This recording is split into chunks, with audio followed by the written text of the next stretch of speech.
Welcome to LOQation, a Loquitur news web edition delivering top stories from top newspaper. I'm Justin Solner. And I'm Kelsey Castrava, and here's your news now. As of this week, the Loquitur is officially over the hill. The student-run newspaper celebrated its 50th anniversary with a special edition insert where you can find pictures and stories from past and current editors, as well as a timeline of important events of its history. We sat down with the driving force himself, Dr. Jerry Zurich, to talk about the Loquitur's progression over the years. The technology is the most obvious big change. In the beginning, it was one typewriter, not even an electric typewriter, it was a manual typewriter, and maybe 5 or 6 students typing all the stories. We got IBM computers in 1982, and that was considered pretty advanced. And then in the 90s, Quark Express was invented, and then Adobe InDesign. It's interesting.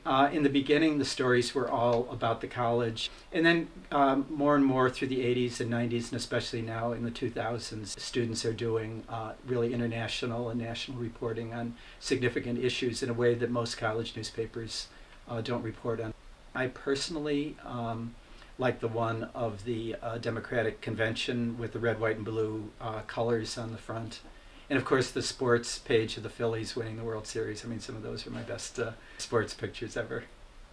Without a doubt, the dedication of the staff has been outstanding and inspiring over the years. Loquitur has never, ever missed a deadline in my 38 years. I mean, that in itself is outstanding, but that so many people work so hard to do excellent work week in, week out. I mean, it's really inspiring to me and inspiring to a lot of people. This weekend brings endless activities to Cabrini's campus. Family Weekend, also referred to as Homecoming Weekend, is a Cabrini tradition that is looked forward to by many. It is a time where students and relatives, Cabrini employees, and alumni flock to Cabrini to celebrate and engage with activities with families and friends. All weekend long, there will be numerous Cabrini athletic games and other events, such as a campus picnic on the Commons, live music with the Mummers Marching Band, and other activities which include big chair photos, magic, and a Clue Mystery Dinner Theater in Cabrini's Haunted Mansion. On September 30th, Dr. Gary Gallagher, who is one of the leading historians on the Civil War, will give a lecture here at Cabrini entitled "The Real Lost Cause, the Union and Memory of the Civil War." This speech will be the first under Dr. Gerard Scholar in Residence Fund. Gallagher has co-authored and edited several works and has published more than 100 articles in scholarly journals and historical magazines. In addition to the lecture, Gallagher will teach history classes at Cabrini College, which is another part of the program. And now let's see what's going on with the dirt sheet.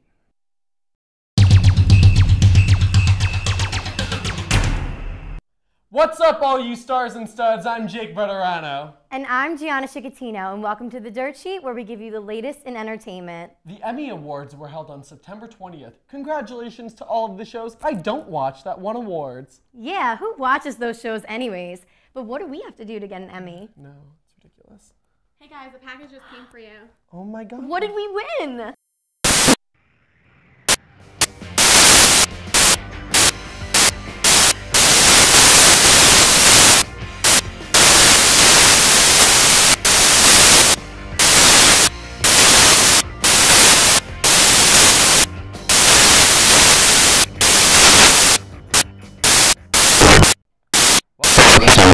Loquitur's web edition delivering top stories. Kelsey Castrava.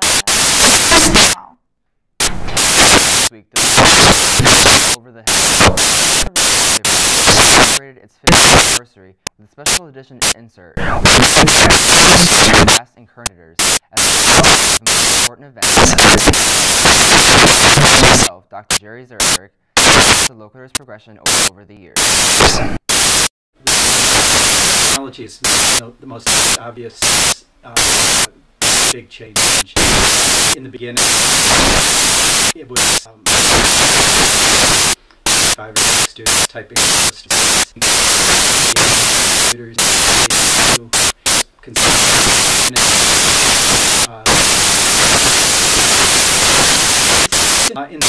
in all college, more in the 90s, especially reporting at most colleges. one of the Democratic. Of course, the sports at the age of the Phillies. I mean, some of those sports ever.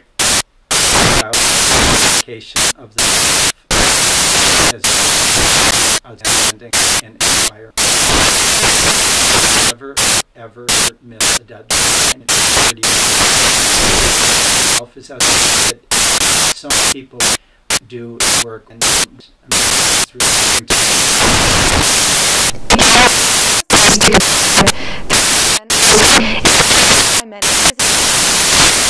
and a lot to bring rate and engagement.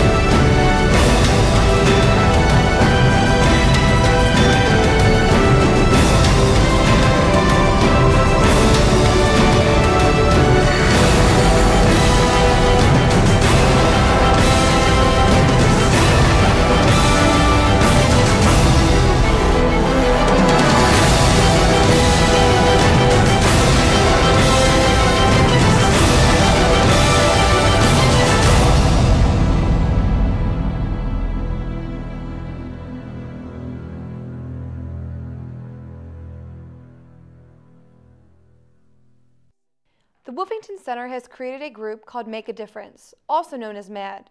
The group travels to Norristown every other Saturday throughout the semester, interacting with community members at a homeless shelter.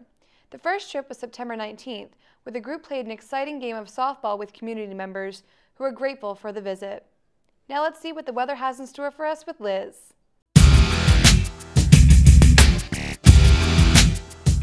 Hey dolls, I'm Liz Scapoletti and I'm here to bring you the weather forecast for the next few days. We're going to start out with some scattered thunderstorms on Thursday with the high around 80 degrees and the low around 64. Friday is looking fabulous with lots of sunshine throughout the day and the high around 74 and the low 51. On Saturday, there's going to be a little bit of sunshine for all those attending the Loquitur reunion party with the high around 69 and the low 55. And to end your weekend, there's going to be showers all day on Sunday. That's all I have for you guys this week. Back to you, Justin and Kelsey. And now let's take a trip around the world with the Loquitur's Amanda Carson. Hey guys, it's Amanda, and I'm going to give you a sneak peek at what's going to be in the Loquitur this week. Legislative leaders were able to reach a budget deal for the state of Pennsylvania on Friday, September 18th. Governor Ed Rendell insisted on coming up with a state plan, but would not go into a large amount of detail about what the contract stated. In other news, after the body of a Yale graduate student was found in a local basement lab, students enrolled at the university felt unsafe and troubled knowing that the killer was still unfound. There was a sigh of relief on the campus when the Yale animal lab technician Raymond Clark III was arrested a few days after the body was found. Finally, the Afghanistan election controversy involving President Hamid Karzai is causing clamor as the Taliban begins to fire speculation on his administration. With an order to recount 10% of the ballots, it's unsure if Karzai is the real winner. Thanks guys, now back to you in the studio. And now it's time for the sports update with Nick.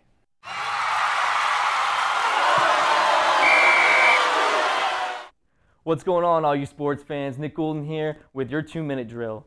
The Eagles had a rough game on Sunday against the New Orleans Saints.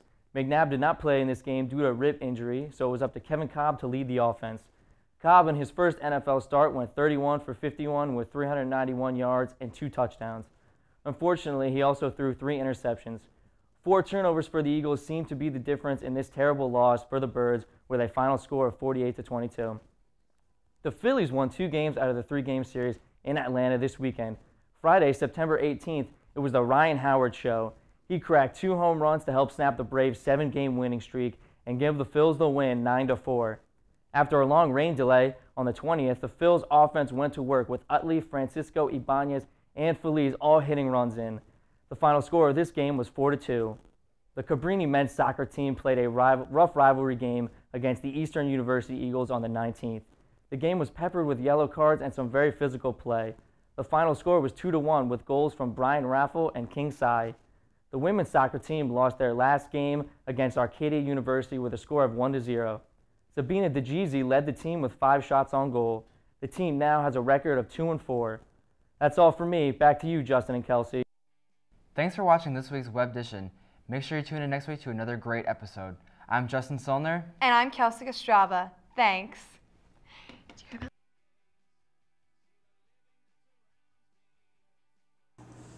This week's episode of Location was brought to you by... Hi, we're the Cabrini College Dance Team.